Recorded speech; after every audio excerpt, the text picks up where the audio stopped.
बात नहीं, तुम्हारी सारी कमी मैं पूरी कर दूंगा। ये देखो, मैं तुम्हारे लिए शहर से क्या लाया हूँ। अरे वाह, ये तो बहुत सुंदर है।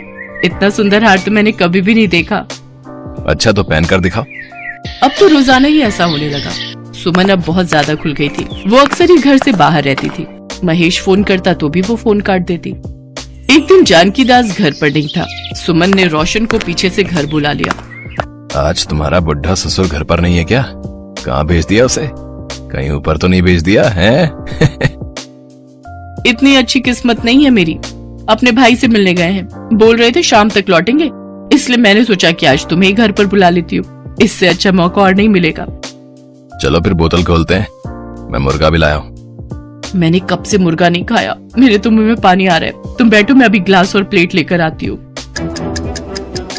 रोशन और सुमन उस दिन खूब शराब पीते हैं। दोनों नशे की हालत में बिस्तर पर लेटे हुए थे।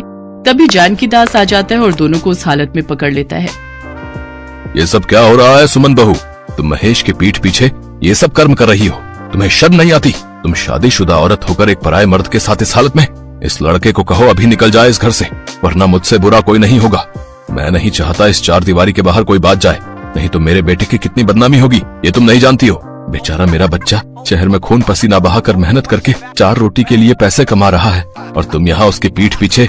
छी, मुझे तो शर्म आती है। रोशन वहाँ से चुपचाप चला जाता है। मुझे माफ कर दो बाबूजी, मैं अब ऐसा नहीं करूंगी। मैं वादा करती हूँ, मुझसे गलती हो गई। आप महेश को कुछ मत बताना, मैं उस लड़के से कभी नहीं मिलूंगी। सुमन जानकी दास से माफी मांगती है। अपने घर की बदनामी ना हो, इस डर से जानकी दास चुप हो जाता है। एक दिन महेश अचानक घर आता है।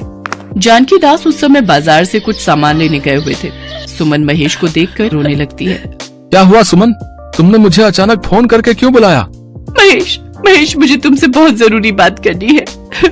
इतना कहकर सुमन महेश को कुछ बताने लगी, जिसे सुन